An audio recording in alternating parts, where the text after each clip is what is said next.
Well, Thomas, you've had a few days to reflect on Monday night's game now. What have you really tried to work on with the boys since Monday night?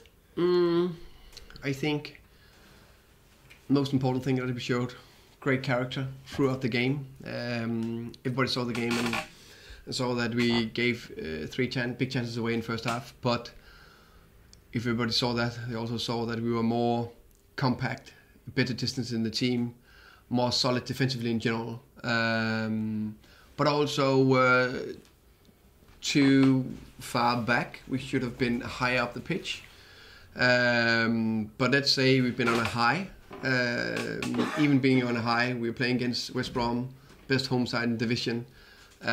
Quality players, relegated from the Premier League.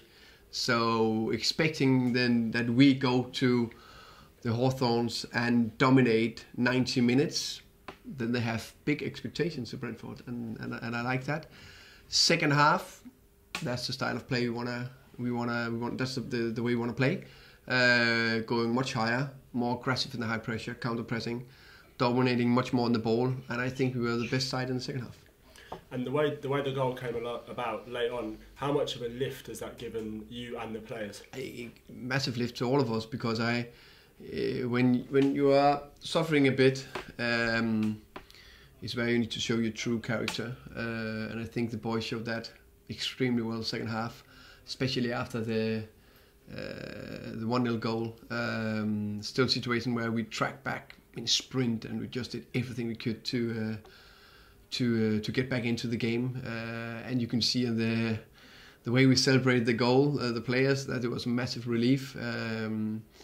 And then in the end we played 10 versus 11 with just, fighting for our lives, and that's the kind of attitude and mentality we need to have. We want to dominate games, we want to be controlling games, but no matter how good we're controlling and dominate games, there'll be at least 30-something% of the time we need to defend, and a lot of games more than 40%. So in these 40% we need to defend very, very well. And after Monday, have you seen a few more smiles on faces? Just a bit more of a yeah, Tuesday morning when we were in, you can just see there was just it felt like a win, because after the bad spell and against a good side and away from home, so it was a really good feeling. Yeah. But now we need to add on this performance. We need to build on this performance. We need to go forward again. Now we stopped the bleeding, and now we need to progress again. How does the team progress? What do you want to see the team do to progress? I think we need to perform like we did second half, and consistently, as much as possible over 90 minutes, be the high pressing aggressive team and show that Saturday against Swansea, and dominate the game again. That's my impression, and I'm pretty sure that we will do that Saturday. Is the message to try and do that from the first minute to build on the goal, obviously, but get the crowd involved and Oh yeah, we all know when Griffin Park is on a high, it's a fantastic place to play, and we'll do everything to get the fans behind us and from the first whistle dominate and be aggressive going forward. So that's the main aim. We all know you can't do that in 90 minutes, but we need to do it on a high, a little low, and then high, like that throughout the game. So that's definitely the aim on Saturday. Do you see a lot of similarities between Brentford and Swansea? Actually, yeah. I think welcoming, of course, Graham Potter and his coaching staff and the players to Griffin Park on Saturday, they've done fairly well, I would say. I think big expectation to a Premier League club coming down. That's very difficult, but they kept the trademark of Swansea, dominating possession, good footballers, water press, okay high. So I think it's going to be a nice football match between two teams who want to dominate, control the ball. And our aim is to control the game on the ball, but be very, very aggressive when we don't have it. And obviously in recent weeks, people like Tony Pulis, Chris Wilder are very experienced championship managers. Graham Potter's a slightly different manager and come through a very different route. I think he is an example to follow for a lot of coaches. Not many English coaches going abroad have had a fantastic experience in Sweden and the way he been, growing and building his reputation and experience through different divisions in Sweden is remarkable. Coming back to England, getting not only a championship club, but a big club in England, and I would say close to be a Premier League club. That's well done, and I wish him and the Swansea side all the best. Not on Saturday. You said obviously played a few minutes, down to 10 on Monday night. What's the latest on Emiliano? Unfortunately, the latest on Emiliano is not positive. We don't know the exact duration time of the injury. We had a scan today, and we get the result later today. But it could potentially be a longer one. And it's so sad for especially Emiliano. I think he showed all of us how much he can offer to the side, to the team.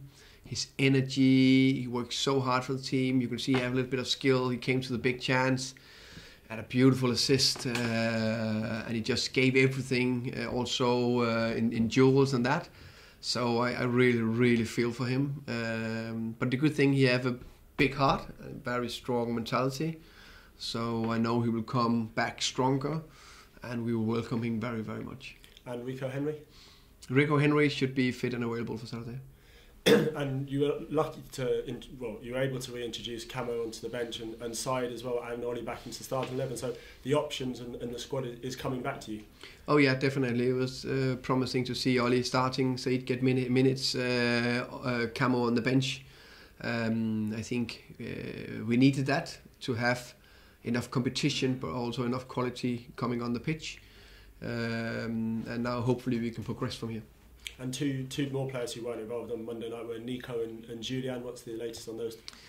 Both of them should be available for selection on Saturday, so that's good news as well. Okay, Thomas, can you rewind to the 90th minute on Monday night? It's 1-0, 5 minutes of added time. What was in your mind at that moment? I always believe that we can score. We know we have so much quality in the team that even on a not top offensive day, we still created enough to score a goal. But the feeling, the goal was amazing, and you can see it on the boys. But straight after, it was just like this, and then straight out, okay, don't concede. The next 5 minutes. And then Emiliano get injured, and they just add 3 more minutes. That was a long time. But well done again to the boys. Very well done. But we need to add from here. We don't want to take a step back. We don't want to be at the same level. No, we need to add. In that final minute of the added few minutes, I did notice you actually running along the side of the pitch, clapping and shouting, as almost as if you wanted to get on the pitch. Was that how tense it felt? Yeah, a bit. When we have lost 6 games with 1 goal, and we think, yes, it's definitely a thing we should have done better, massively, but it's also a marginal game, so I don't think we had all the marginal in our favour, the last games.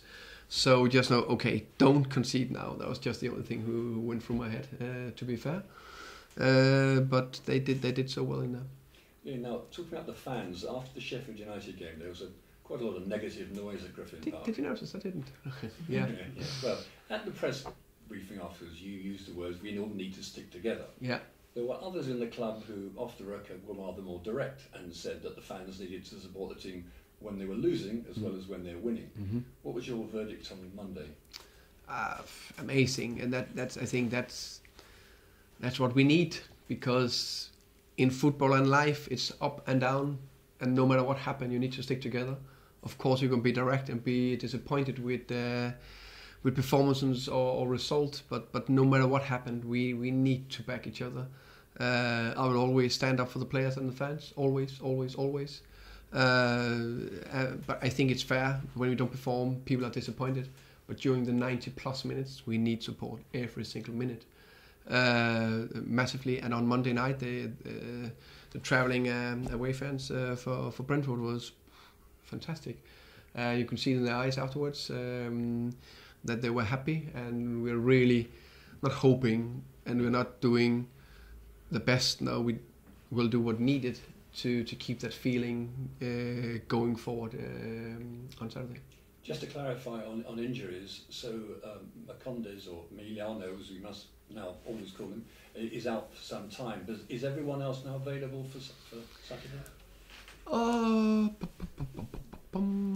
Let me think. Of course, we have the two young guns, Marcus Fors and Mads Beck, are still coming back for injury. Right. Or else everything should be ready. They should, yeah.